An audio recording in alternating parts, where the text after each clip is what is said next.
Assalamualaikum warahmatullahi wabarakatuh. Halo kawan-kawan. Oke, kali ini saya mau lihat lagi bagaimana kemudian tulisan Bapak Denny Indrayana ini yang betul-betul saya pikir sangat powerful sekali. Tidak sekedar memperlihatkan kecerdasan Bapak Denny Indrayana, tetapi juga memperlihatkan keberanian beliau di dalam mengkritik Bapak Jokowi. Dari judulnya saja, Jokowi adalah masalah kita, wajib diberhentikan. Iya. Kemudian, Jokowi bukan hanya bisa, tetapi wajib dimaksulkan. Itu. Dari awalnya saja, dari judul-judulnya saja ini tentunya bakalan menarik perhatian kita untuk lebih melihat sejauh apa tulisan ini. Itu. Sejauh apa sudut pandang yang akan diberikan oleh tulisan dari Bapak Denny Indrayana ini. Jadi teman-teman yang bisa atau yang suka baca, silakan baca di Twitter beliau, Denny Indrayana. Karena kali ini saya hanya sekedar ingin membacanya saja, sekaligus mungkin akan memberikan ulasan-ulasan sedikit saja. Kebanyakan membacalah jujur. Oke kawan-kawan, coba kita analisa lebih jauh, karena saya pikir dengan judul Jokowi adalah masalah kita, wajib diberhentikan, ini menarik sekali. Coba kita lihat lebih dalam lagi.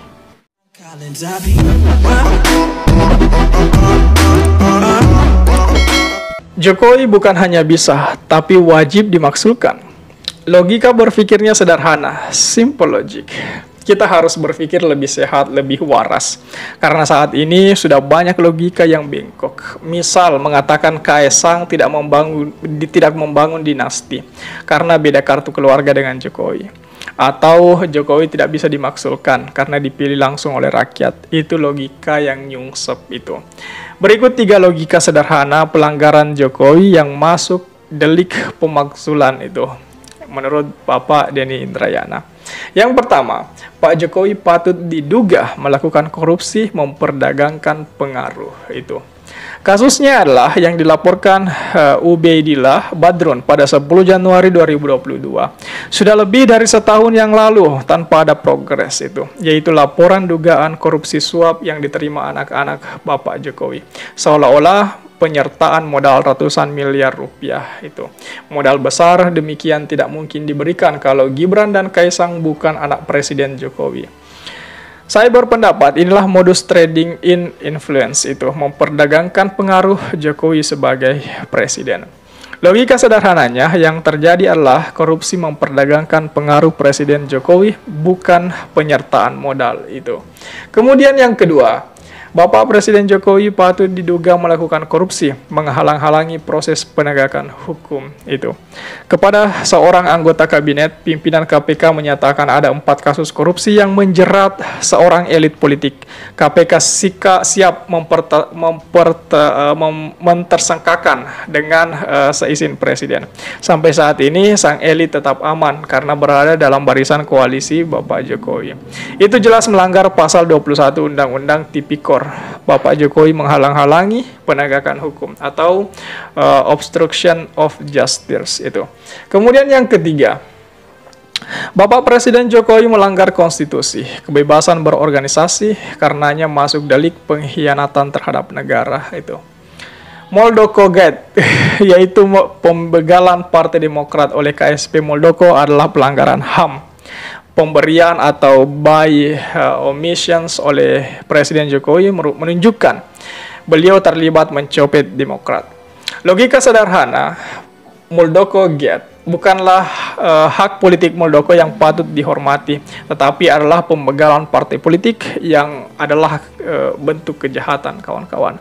Nah, pembiaran Presiden Jokowi atas pembegalan partai melanggar HAM, melanggar konstitusi, dan secara undang-undang pemilu adalah pengkhianatan terhadap negara.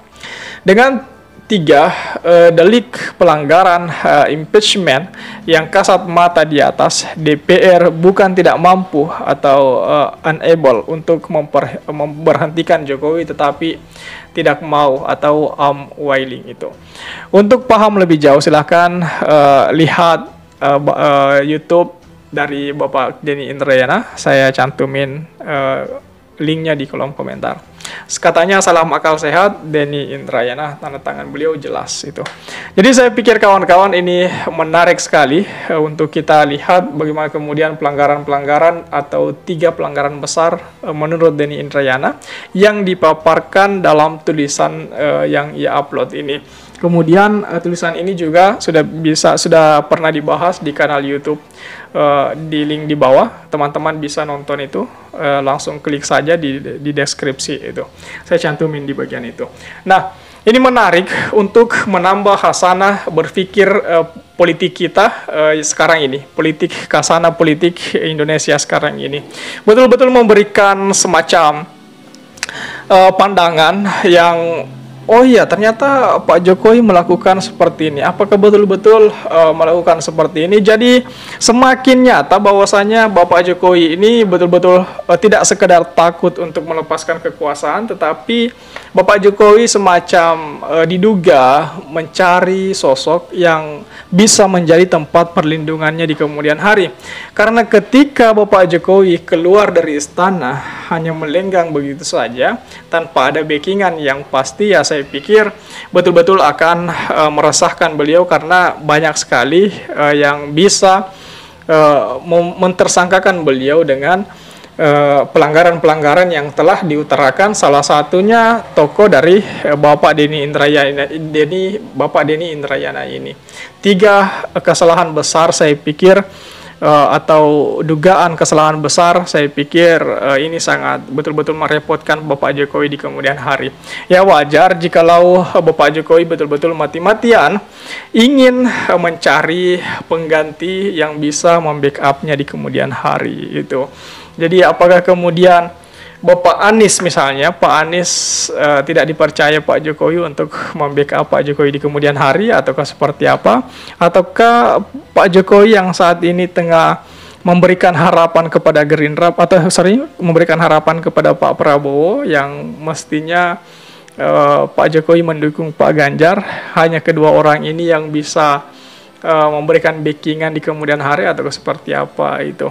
Dan memang secara jelas tergambar di bagian ini ada 3 poin, sekali lagi saya ulangi. Yang pertama, Pak Jokowi patut diduga melakukan korupsi memperdagangkan pengaruhnya.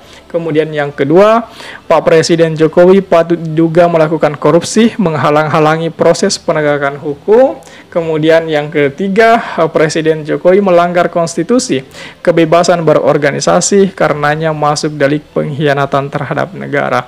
Jadi saya pikir ini ancaman yang ditebar oleh Bapak Denny Indrayana betul-betul sangat meresahkan Pak Jokowi saat ini.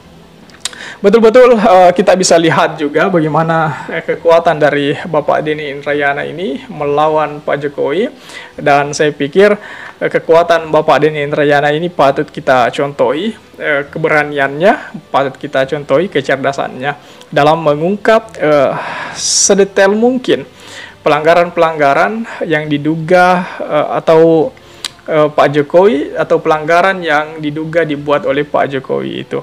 Nah, bagaimana tanggapan kawan-kawan mengenai hal ini? Apakah kawan-kawan juga sepakat bahwasanya tulisan dari Bapak Denny Indrayana ini, Jokowi adalah masalah buat kita, maka wajib diberhentikan, atau seperti apa? Coba tulis tanggapan kawan-kawan di kolom komentar. Oke, share juga video ini supaya banyak yang tahu informasi ini dan juga bisa ikut nimbrung di kolom komentar. Oke kawan-kawan, jadi saya pikir itu saja dulu. Terima kasih telah tiba di sini. Jangan lupa subscribe agar tidak ketinggalan pada video selanjutnya. Sekali lagi terima kasih dan wassalamualaikum warahmatullahi wabarakatuh.